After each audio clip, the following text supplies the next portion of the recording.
Hola, ¿cómo les va?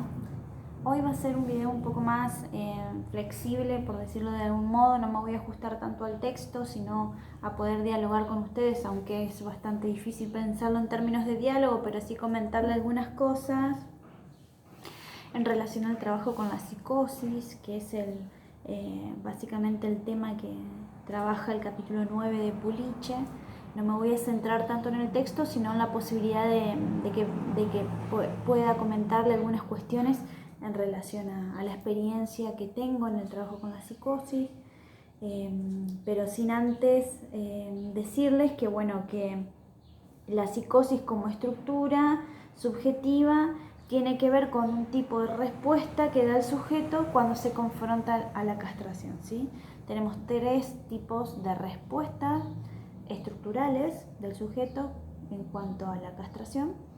Una respuesta va a ser la estructura neurótica, otra la perversa y otra la estructura psicótica que, como ya sabemos, no hay una inscripción de la castración, hay una forclusión de este registro, una forclusión del significante del nombre del padre. Yo no me voy a centrar en la teoría, les pido que para profundizar en esta temática y a quienes trabajen con pacientes psicóticos, a quienes les toque hacer las prácticas con usuarios con estas patologías, les sugiero que retomen este texto, que puedan ir a los textos de Freud, que puedan leer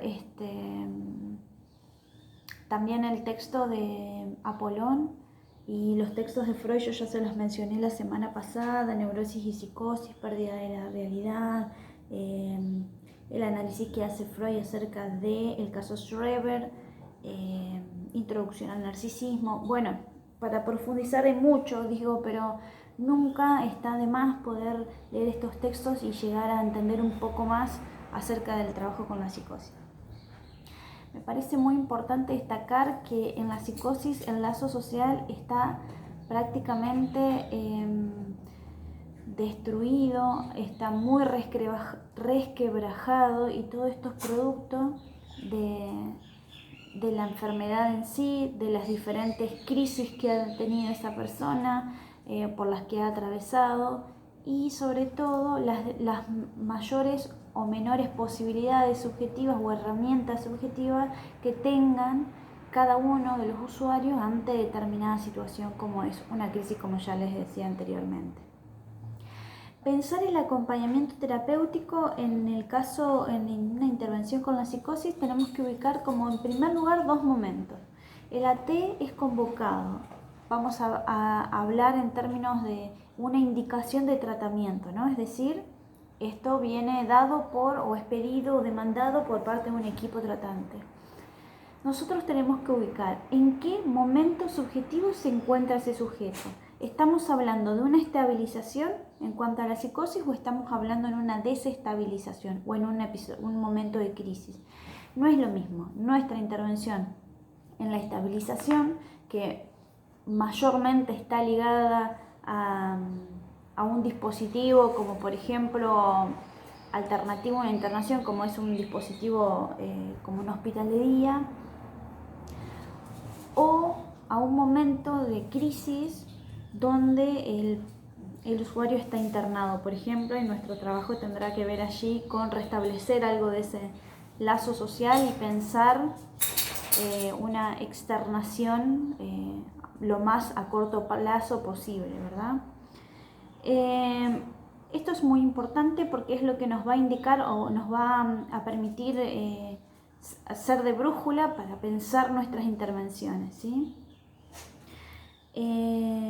Nuestras intervenciones, y acá se enlaza con algo que es muy importante para el trabajo con la psicosis, es el trabajo en equipo interdisciplinario. No es posible pensar un abordaje si no es desde distintas disciplinas que confluyen en un objetivo común que tiene que ver con un lineamiento de tratamiento, con una dirección de tratamiento y con una concepción de sujeto y ética en común que apueste a la salud de esa persona. Esto es fundamental. Y lo digo así porque Muchas veces nos encontramos en el ámbito privado con que no se encuentra un equipo armado o estipulado para el trabajo con la psicosis, y es importante poder ubicar que lo fundamental para poder pensar una estrategia conjunta, ¿sí? Las diferentes miradas que convergen en un punto, como les decía, para poder pensar qué es lo necesario en este momento, qué es lo más importante. Ya les digo que lo que más afecta en los casos de sujetos psicóticos es el lazo social. Entonces, seguramente nuestra intervención tenga que ver con eso. Desde distintos puntos de vista, por supuesto, eso hace a la singularidad del caso, pero muy fuertemente va a estar ligado a la reestructuración del lazo. Y si hablamos de lazo social, hablamos de discurso también, y el discurso en la psicosis lo vemos que lo encontramos mayormente interceptado delirantemente, con interpretaciones delirantes, como ya les decía, es decir, interpretaciones que hacen de una realidad propia con una certeza inamovible. Es decir, nosotros no podemos ubicar ahí, no nos podemos ubicar ahí a cuestionar, a interpretar ese registro que hay de ese sujeto, de esa realidad tan particular. Sí acompañaremos, sí apuntalaremos y sí podremos ordenar en un tiempo y un espacio, como por ejemplo el encuadre, que nos posibilite como un modo de acotar ese delirio que tantas veces se encuentra presente, o ese desorden que tantas veces se encuentra presente. Entonces, por ejemplo, nosotros podemos ubicar el encuadre, nuestra tarea en sí, como puntapié, como mojones que nos guíen y que nos ordenen a nosotros, y que por supuesto ordenen al sujeto en la intervención. Entonces, con esto quiero decir algo que plantea el 388 también, que tiene que ver con la posibilidad de reorganizar y tratar de que ese delirio no acapare toda la cotidianeidad de ese sujeto.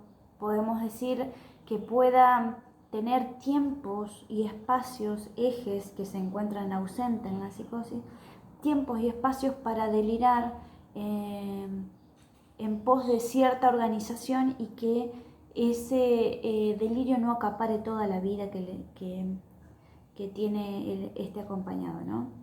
Con esto simplemente nos vamos a encontrar con situaciones donde, bueno, el usuario se encuentra muy desbordado, o por ahí se encuentra muy impregnado de sus cuestiones delirantes, lo cual muchas veces vamos a tener que referenciar, tercerizar, ubicar en el equipo. Bueno, quizás esto lo puedes trabajar con tu psicólogo, con tu psicóloga, con el psiquiatra. Ahora centrémonos en nuestra actividad, en lo que venimos hoy acá, ¿sí? Tratar de acotar, tratar de regular, y muchas veces vamos a ver que la actividad en sí que nosotros propongamos por supuesto en consonancia con lo que el usuario pueda, en el caso de cuando puede, ¿no?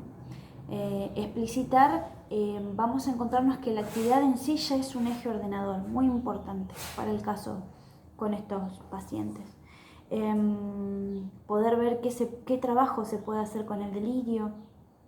Los autores del 388 que tienen el centro en Quebec plantean que la idea de rentabilizar las ideas delirantes, es decir, tratar de que esas ideas delirantes puedan convertirse, puedan mutar en un objeto, por ejemplo, que pueda circular de un modo diferente, no delirante, sino de un modo socialmente aceptable, por ejemplo. Se me ocurren obras, no sé, de pintura, la posibilidad de la escritura como un eje, como un anclaje que pueda posibilitar otra cosa. Estoy pensando concretamente, ya que les estoy hablando del ejemplo de Hospital de Día. En Hospital de Día estuvo funcionando mucho tiempo el taller literario, ahora en este contexto de pandemia pues no, o se hizo una versión más virtual, pero no es lo mismo.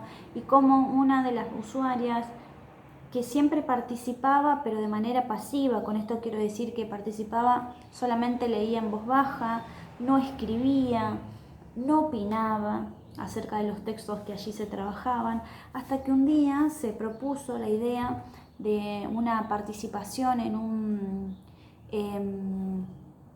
espacio de una revista para que se pueda publicar un texto, una poesía, y se decidió hacer una creación conjunta con cada uno de los usuarios que participaban del taller, creación que posibilitó a que cada uno de nosotros, y me incluyo, yo estaba coordinando en ese momento ese taller, allí la horizontalidad rigió para todos, todos éramos escritores en ese momento, una legalidad que nos atravesaba a todos por igual, y ella decidió participar en ese momento, y la verdad es que su producción fue tan maravillosa que quedamos todos sorprendidos, porque ella pudo encontrar allí un lugar distinto, un lugar donde la palabra circula de manera diferente, donde se ancla de manera diferente y sobre todo donde se orienta y donde se encuadra en un tiempo y un espacio que tan desdibujado está en el caso de la psicosis. De acá muchas cosas más para hablar, seguramente la semana que viene les pueda decir algunas otras más. Vayan pensando en preguntas, cuestiónense, sigan leyendo. Es difícil para nosotros también tratar de hacerles llegar la información en relación a las experiencias cuando ustedes no han tenido un acercamiento, pero bueno, es lo posible también, ¿no? Le digo esto en alusión a unos textos de Elida Fernández, que trabaja sobre la psicosis también, donde ella escribe un libro que se llama Algo es posible, ¿no?